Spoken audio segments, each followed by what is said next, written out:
Hello बच्चों, मैं हूं प्रवीण कुमार और ईश्वरदा मैथ अकेडमी में आपका एक बार फिर से स्वागत है। तो आज हम अपनी पुरानी वाली वीडियो को कंटिन्यू करेंगे, linear equation in two variables. ठीक है, तो हमने जो उस चैप्टर में अभी तक जो किया था वो सिर्फ एलिमिनेशन मेथड से ही दो लीनियर इक्वेशन को सोल्व करना सीखा था, जिसमें हमें एक्स और वाई की वैल्यू फाइंड करनी होती है। तो आज हम करेंगे सब्स्टिट्यूशन मेथड। देखिए, ये हमारे पास दो लीनियर इक्वेशंस हैं, लेकिन सबसे पहली बात है कि ये हमें ये चेक करना है कि क्या ये स्टैंडर्ड फॉर्म में है। स्टैंडर्ड फॉर्म हमारी क्या होती है? स्टैंडर्ड फॉर्म होती है हमारी a1x plus b1y plus c1 is equal to 0 and a2x plus b2y plus c2 is equal to 0। ठीक है, तो ये हमारी लीनियर इक्वेशंस की स्टैंडर्ड फॉर्म्स होती हैं दो इक्वेशंस के लिए। ठीक है, दो इक्वेशंस हमने लिए यहाँ पर, तो क्या ये स्टैंडर्ड फॉर्म में है या नहीं, तो उसके लिए हमें क्या करना होगा। अगर ये स्टैंडर्ड फॉर्म में है तो ठीक है, फिर हम अपना इसमें सब्स्टिट्यूशन या एलिमिनेशन जो भी मेथड से करना चाहते हैं वो करेंगे। अदरवाइज तो पहले हमें ये चेक करना है कि ये स्टैंडर्ड फॉर्म में अगर नहीं है तो पहले इसे स्टैंडर्ड फॉर्म में बनाना पड़ता है। तो कैसे बनाएंगे? देखिए, अब यहाँ पर मेरे पास y है और यहाँ पर कांस्टेंट टर्म है, तो यहाँ वेरिएबल वाली टर्म है और यहाँ कांस्टेंट टर्म है। तो मैं क्या करूंगा, पहले इसकी मल्टीप्लाई खोलूंगा। मल्टीप्लाई खोलने के बाद पहले x वाली टर्म्स आएंगी यहाँ पर, ये जैसे x वाली टर्म पहले है, फिर y वाली टर्म है और फिर कांस्टेंट पार्ट है। तो आपको सबसे पहले क्या करना होगा, मल्टीप्लाई करेंगे तो ये हो जाएगा 4y, फिर 4 की -2 से मल्टीप्लाई करेंगे, 4 तो प्लस का है तो प्लस की माइनस से मल्टीप्लाई माइनस आएगा, 4 की 2 से मल्टीप्लाई होगी 8 होगा, फिर यहाँ पर प्लस का 3 है उसको x से मल्टीप्लाई करेंगे तो प्लस का 3x आएगा, प्लस 3 की -3 से मल्टीप्लाई -9 और इक्वल टू में हमारा 2 है।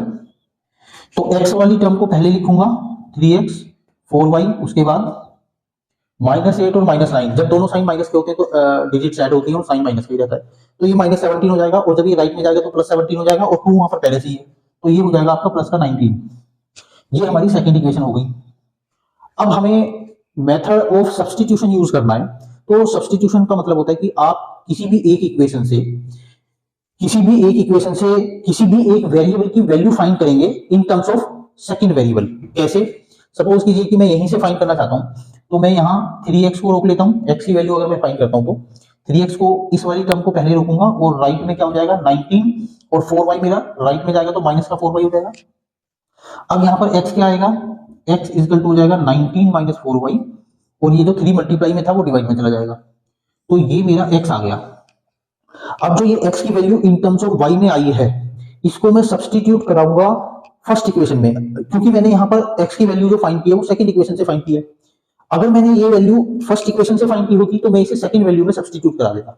ठीक है, तो अब हम क्या करेंगे, हम लिखेंगे substituting the value of x is equal to 19 minus 4y upon 3 in equation 1।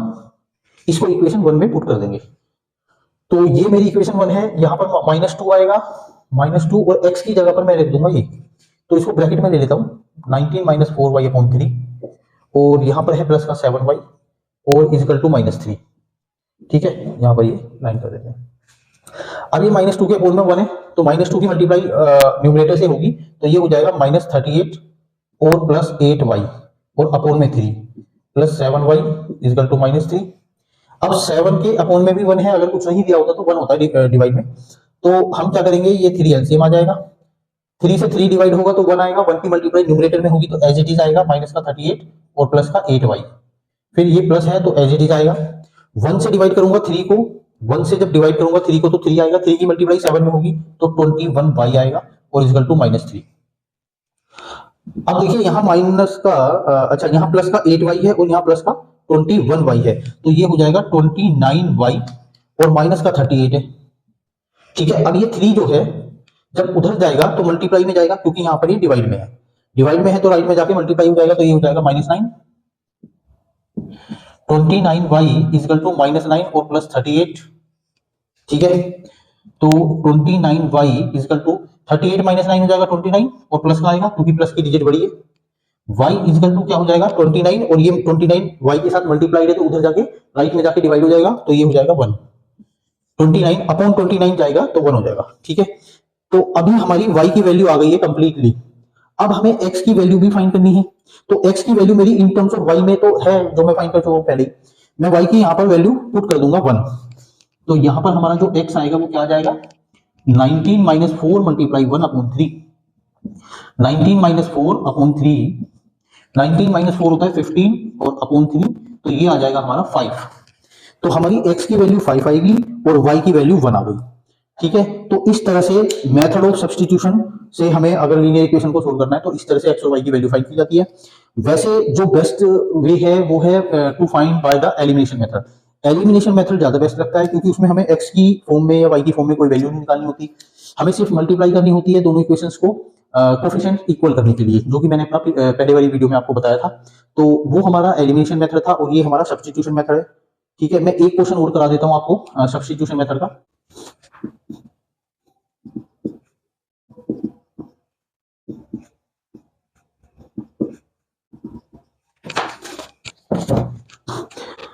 देखिए ये एक और नया क्वेश्चन है और इसमें थोड़ा सा चेंज करके क्वेश्चन को दिया गया है। तो इसको कैसे सोल्व करेंगे linear equation in two variable में। सबसे पहले हम इसकी जो स्टैंडर्ड फॉर्म है वो फाइंड करनी है हमें। ठीक है, तो स्टैंडर्ड फॉर्म कैसे फाइंड करेंगे, हमें कुछ धीरे धीरे स्टेप्स याद रखने चाहिए जो अप्रोच जिनसे हमारी अच्छी होती है, कि हमें राइट साइड में कांस्टेंट पार्ट ही रखना है। ठीक है, तो जब राइट साइड में कांस्टेंट पार्ट होगा तो ये मेरा जो u और v है यहाँ पर ये वेरिएबल है। ठीक है, तो u और v जो वेरिएबल है हम उनको लेफ्ट में लेकर जाएंगे सबसे पहले। तो इनको दोबारा से लिखेंगे, मैं इसको दोबारा लिखता हूं। ये जो u और v डिवाइड में जाएगा और दो स्टेप में एक साथ कर सकता हूं ताकि क्वेश्चन ज्यादा बड़ा ना हो जाए। इस 2 की भी मल्टीप्लाई कर लेता हूं। ठीक है, तो ये 2 की मल्टीप्लाई करूंगा तो ये हो जाएगा 6u और माइनस 2v, और ये जो uv है इसको मैं डिवाइड में लेफ्ट में ले जाऊंगा तो ये हो जाएगा uv और इस 2 में 5 बचेगा। ऐसे ही मैं सेकंड इक्वेशन में करूंगा। अब आपको करना है इन दोनों टर्म्स के सेपरेशन में ये दोनों जो u और v हैं उनको डिवाइड में लिखना है, कहने का मतलब है टर्म्स को सेपरेट करना है। ठीक है, तो मैं 6u के अपॉन में u एंड v अलग अलग लिखूंगा और माइनस 2v अपॉन uv ये अलग हो जाएगी। देखिए जब हम माइनस प्लस में जब एलसीएम लेकर करते हैं तो हम यहां से यहां जाते हैं, लेकिन अगर हमारे पास डायरेक्ट यही टर्म दे दी जाए तो हम इसको सेपरेट भी कर सकते हैं। अगर न्यूमरेटर में एक से ज्यादा टर्म्स हैं और डिनोमिनेटर में सिंगल टर्म है तो आप उसको सेपरेट भी कर सकते हैं। ठीक है, ये 5 हो जाएगा। अब ये सेकंड वाली क्या हो जाएगी, अब देखिए ये u से u कैंसिल हो जाएगा, यहाँ पर v से v कैंसिल हो जाएगा, यहाँ पर u से u कैंसिल हो रहा है और यहाँ पर v से v कैंसिल हो रहा है। तो इनको अगर मैं दोबारा लिखना चाहूं तो क्या हो जाएगा, ये 6। हम धीरे धीरे आपको, अगर आपने जो पहले वाले क्वेश्चंस किए हुए हैं पुरानी वीडियो से मेरी, या फिर कुछ खुद से भी प्रैक्टिस की होगी किसी ना किसी बुक से, एनसीईआरटी से या कोई और बुक से, तो आपको धीरे धीरे ये पता चल रहा होगा कि हम स्टैंडर्ड फॉर्म की तरफ इसको ले जा रहे हैं धीरे धीरे चेंज कर करके। तो यही हमारा एम होना चाहिए कि सबसे पहले हमें स्टैंडर्ड फॉर्म की तरफ ले जाना है इसको, और फिर उसके बाद स्टैंडर्ड फॉर्म में चाहे तो एलिमिनेशन मेथड चाहे सब्स्टिट्यूशन मेथड, जो भी दोनों में से, क्योंकि दो ही मेथड हमें करने होते हैं। क्रॉस मल्टीप्लिकेशन मेथड है पर वो अब सिलेबस में नहीं है, तो आप उसको एडिशनली सीख सकते हैं, बट अभी एग्जाम के पॉइंट ऑफ व्यू से उसको मत लीजिए। ठीक है, तो ये हमारा हो जाएगा 2/v plus 6/u equal to 5। देखिए क्रॉस मल्टीप्लिकेशन मेथड सीखना जरूरी है क्योंकि वो आगे 11th 12th के मैथ में काम आता है। तो आप एक बार उसको जब भी एक्स्ट्रा टाइम मिले आपको तो सीख जरूर लेना। ठीक है, मैं उसको कराऊंगा। ठीक है, या फिर आप ऐसा कीजिए कि मुझे कमेंट में बता देना, जिसको भी करना हो तो मैं उनके लिए करा दूंगा, क्योंकि अभी सिलेबस पूरा कंप्लीट नहीं हो पाया है। उसको कराना भी जरूरी है और बोर्ड के एग्जाम आने वाले हैं, एक दो महीने ही रहता है, तो उन पर हमें थोड़ा सा ज्यादा ध्यान देना होगा पहले।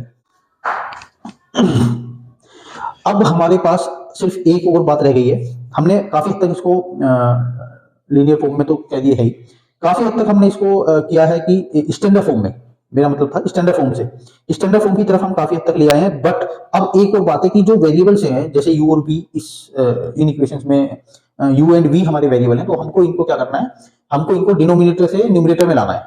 ठीक है, तो अगर आप सोच रहे हो कि न्यूमरेटर में एलसीएम लेकर लाऊंगा तो एलसीएम तो फिर वापस हम वहीं आ जाएंगे, एलसीएम लेकर ये टर्म्स आ जाएंगी, फिर हम वापस इस तरह से आ जाएंगे।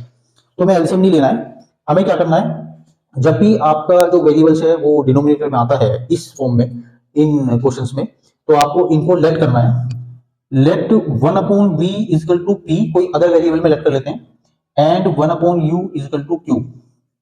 ठीक है, तब हमारी इक्वेशंस क्या हो जाएंगी, देन इक्वेशंस आर क्या हो जाएंगी, 6p minus 2q equal to 5। And तो मैं इसको फर्स्ट इक्वेशन लेट कर लेता हूं, सेकंड इक्वेशन मेरी क्या हो जाएगी, 2p plus 6q equal to 5। ये मेरी सेकंड इक्वेशन हो जाएगी।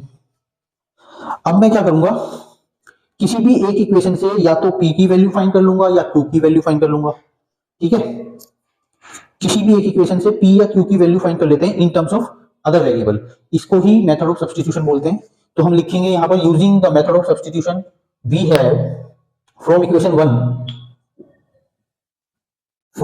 वन आप क्या करेंगे, p की वैल्यू फाइंड कर लेता हूं, तो 5 ये रहा, और जो ये 2q माइनस है ये राइट में जाके प्लस हो जाएगा, तो ये हो जाएगा 2q, और p हमारा आ जाएगा 5 प्लस 2q अपॉन 6, ये हमारा p आ गया।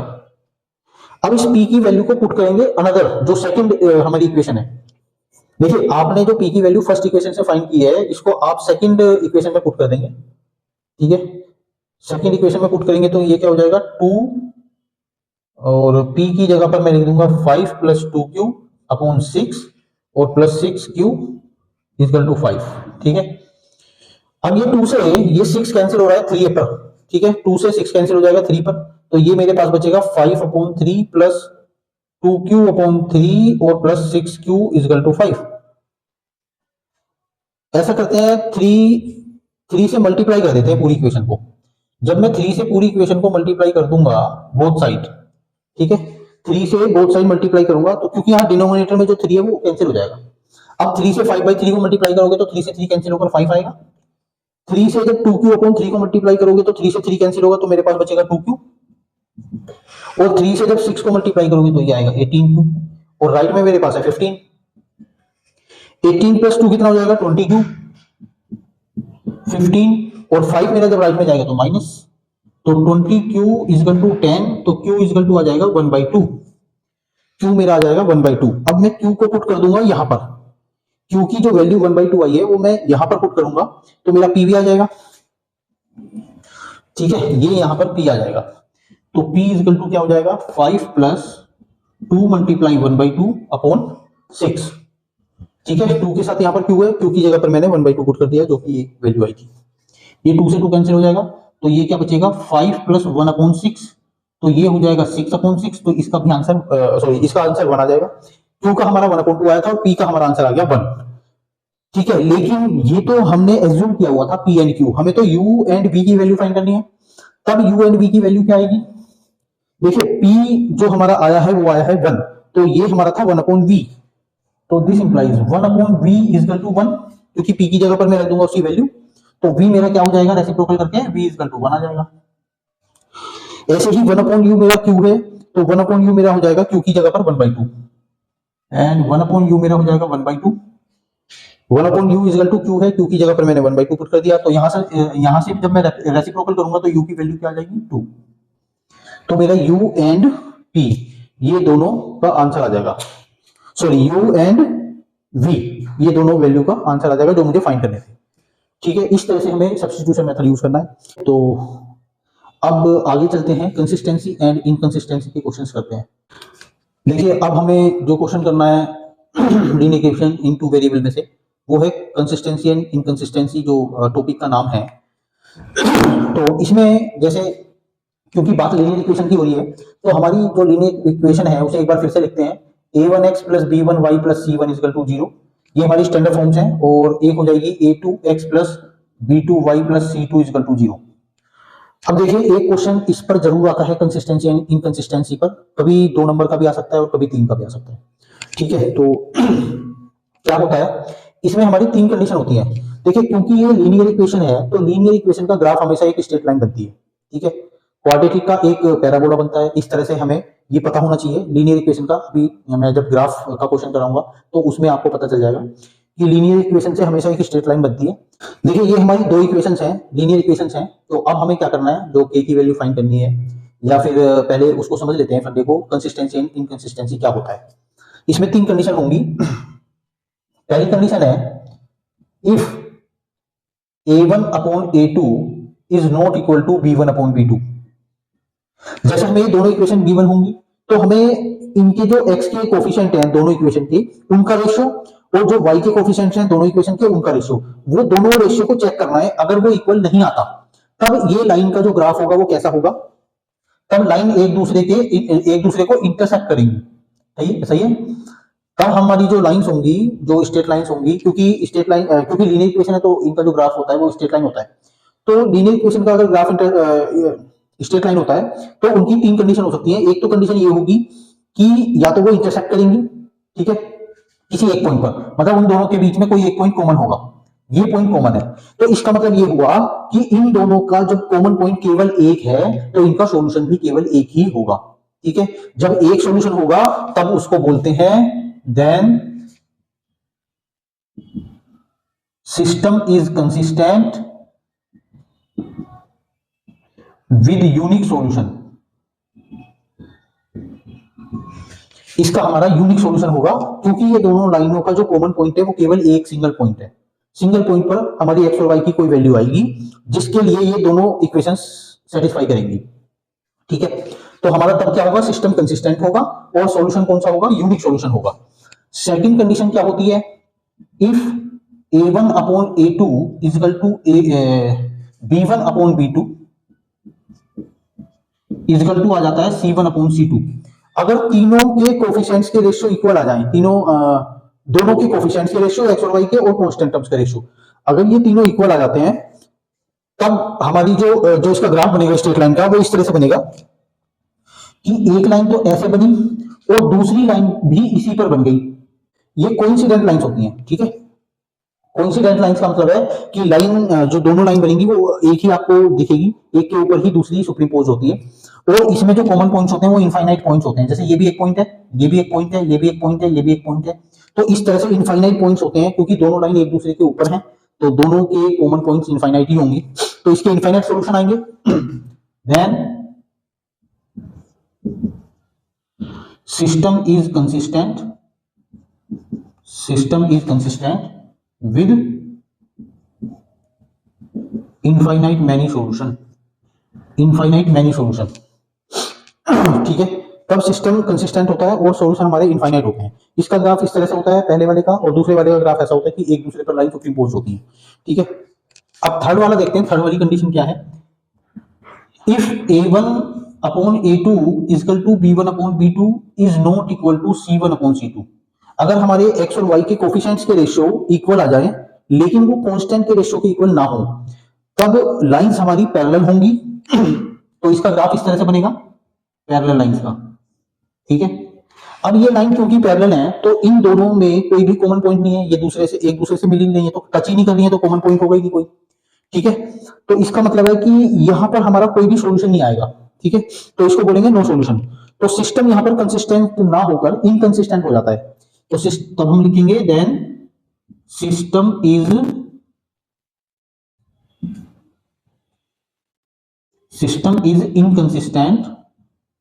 Inconsistent with no solution. तब हमारा सिस्टम कंसिस्टेंट नहीं होगा, वो इनकंसिस्टेंट होगा और सॉल्यूशन कोई नहीं होगा उसका। देखिए हमारे पास दो क्वेश्चन है, एक तो ये है इसमें हमें यहाँ पर जो y का कोफिशिएंट है वो k गिवन है, इसका मतलब है हमें यहाँ पर k की वैल्यू फाइंड करनी है। क्वेश्चन में ये लिखा हुआ है find the value of k for which the given system of equations have infinite solution.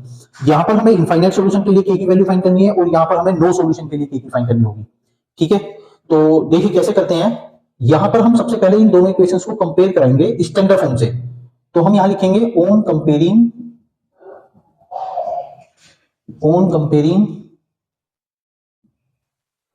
the above equations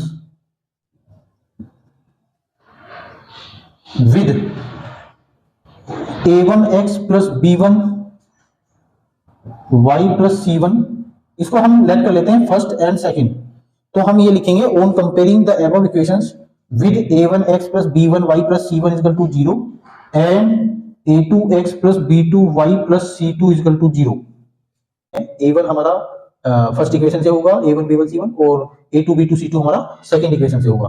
तो a1 हमारा 2 आएगा, b1 हमारा आएगा 3 एंड c1 हमारा -5। ऐसे ही a2 हमारा कितना आ जाएगा, a2 हमारा आ जाएगा 6, b2 हमारा यहां पर आएगा k एंड c2 हमारा, ये c1 है, c2 हमारा आएगा -15। देखिए यहाँ क्वेश्चन में हमें दिया हुआ है कि हमें इनफाइनाइट सॉल्यूशन के लिए ही k की वैल्यू फाइंड करनी है। तो हम यहां क्या लिखेंगे, since system is given as consistent with infinite many solution. System हमें खुद से गिवन है कि कंसिस्टेंट है और इक्वेशन है इनफाइनाइट सॉल्यूशन। दिस इंप्लाइज, तो हम इनफाइनाइट सॉल्यूशन वाली कंडीशन क्या लगाएंगे, a1 upon a2 is equal to b1 upon b2 is equal to c1 upon c2। तो यहां पर क्या हो जाएगा, a1 अपॉन a2 हमारा है 2 अपॉन 6, b1 अपॉन b2 हमारा है 3 upon k and c1 upon c2 है -5 अपॉन -15। तो इसको सही कर लेते हैं, ये हो जाएगा 1 अपॉन 3, 2 से कैंसिल हो जाएगा, 2 1 जा 2, 2 3 जा, और ये भी कैंसिल हो जाएगा, माइनस से माइनस, 5 1 जा 5, 5 3 जा, equal to 3 upon k equal to 1 upon 3। तो आप कोई से भी दो वैल्यू ले सकते हैं इक्वल में, जिसमें एक k जरूर होना चाहिए, क्योंकि हमें k की वैल्यू फाइंड करनी है। तो मैं ये दोनों ले लेता हूं। तो यहां से हमारा देखिए 1 अपॉन 3 इक्वल टू क्या हो जाएगा, 3 अपॉन k। तो k हमारा 1 से मल्टीप्लाई होगा और 3 हमारा 3 से मल्टीप्लाई होगा, तो k इक्वल टू 9 हमारा आंसर आ जाएगा। तो k की वैल्यू जब हम यहाँ पर 9 पुट कर देंगे तो इनके रेशियो तीनों के इक्वल आ जाएंगे। देखिए 2 अपॉन 6 तो 1 अपॉन 3 आया था, 3 अपॉन 9 क्योंकि मैंने k की वैल्यू 9 फाइंड करी है, तो 3 अपॉन 9 हमारा 1 अपॉन 3 हो जाएगा, और ये भी 1 अपॉन 3 आ रहा है, तो तीनों के रेशियो इक्वल आ जाएंगे। इसका मतलब इनफाइनाइट सॉल्यूशन हो जाएंगे। इसी तरह से अब ये सेकंड क्वेश्चन है, इसको करते हैं। इसमें हमें नो सॉल्यूशन गिवन है, ठीक है, तो उसके लिए हमें k की वैल्यू फाइंड करनी होगी। तो देखिए ये हमारे पास क्वेश्चन गिवन है और इसमें हमें k की वैल्यू फाइंड करनी है for system is inconsistent with no solution. System हमारा कंसिस्टेंट नहीं है, इनकंसिस्टेंट है, और सॉल्यूशन हमारा इसमें नहीं है कोई। कहने का मतलब है इसका अगर हम ग्राफ ड्रॉ करेंगे, स्ट्रेट लाइन ड्रॉ करेंगे, तो वो पैरेलल लाइंस आएंगी। तो इनको स्टैंडर्ड फॉर्म से कंपेयर कराएंगे, जो कि मैंने अभी पहले वाले क्वेश्चन में किया है। तो हमारा यहाँ पर क्या हो जाएगा, मैं डायरेक्ट कर देता हूँ। अब a1 हमारा आ जाएगा 3k + 1, a2 हमारा b1 हमारा आ जाएगा 3 एंड c1 होगा -2। ऐसे ही a2 हमारा होगा k² + 1, b2 हमारा होगा k -2 एंड c2 हमारा होगा -5। अब सिस्टम तो इनकंसिस्टेंट विद नो सॉल्यूशन है, तो हम क्या करेंगे, लिखेंगे सिंस सिस्टम इज इनकंसिस्टेंट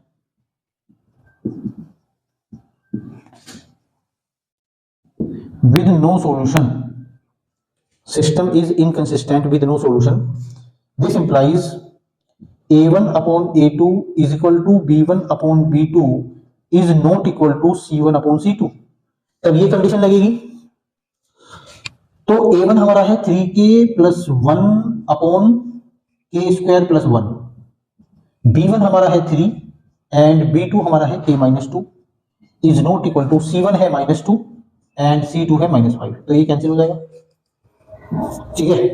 अब हम यहां पर दो तरीके से सॉल्यूशन करना है हमें। एक तो हमें ये पहले दोनों जो रेशियोज हैं इनको इक्वल रख के k की वैल्यू फाइंड करेंगे, और एक ये दोनों बाद वाले, या फिर इसके साथ ये भी हो सकता है नॉट इक्वल में।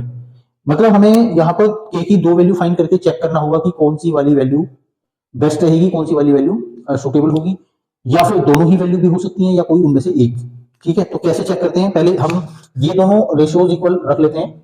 इन दोनों रेशियोज को जब इक्वल रखेंगे तो 3k + 1 की मल्टीप्लाई हो जाएगी k -2 से, क्रॉस में मल्टीप्लाई होगी ना, इक्वल टू है तो, और ये हो जाएगा 3 और k² + 1।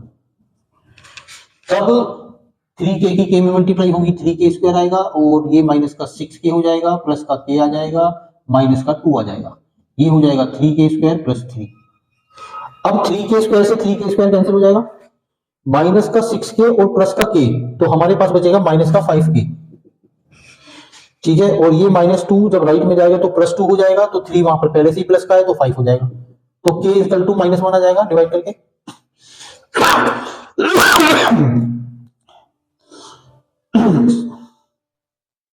तो k की वैल्यू हमारी -1 आ गई। अब हमें क्या करना है, अब इस रेशियो को ले लेते हैं, इन दोनों को, इसको मैं यहां ले लेता हूं, and 3 upon k -2 is not equal to 2 upon 5। जब यहां क्रॉस में मल्टीप्लाई करूंगा तो ये हो जाएगा 15 और ये हो जाएगा 2k -4।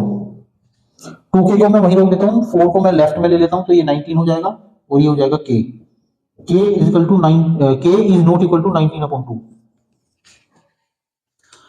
तो ये हमारी वैल्यू हो जाएगी कि हमारी k की वैल्यू तो -1 रहे और 19 अपॉन 2 ना रहे बस, क्योंकि ये दोनों ही हमारे आंसर होने चाहिए। क्योंकि अगर 19/2 हम रख देंगे तो ये हो सकता है कि ये इक्वल आ जाए। अगर ये इक्वल आ जाएगा तो यहाँ पर कंडीशन जो दी हुई है वो फिर डिफरेंट हो जाएगी। इक्वल आ गया तो फिर इसका मतलब इनफाइनाइट सॉल्यूशन हो जाएगा। तो हमें तो नो सॉल्यूशन के लिए फाइंड करना था। तो हमें ये भी बोलना है कि k की वैल्यू -1 होगी और ये भी रखना है कि k की वैल्यू 19/2 ना रहे, बाकी चाहे कुछ भी रहे। तो ये हमारा k की वैल्यू k की वैल्यू फाइंड करने पर एक क्वेश्चन जरूर आता है, चाहे तो 2 नंबर का आ जाए चाहे 3 नंबर का। तो आपको ये अच्छे से मैं समझता हूँ कि अच्छे से समझ आया होगा। अगर समझ नहीं आता है फिर भी आप मुझे कमेंट में बता सकते हैं, और अगर आपको वीडियो अच्छी लगती है तो आप मुझे लाइक एंड सब्सक्राइब भी करें। Thank you.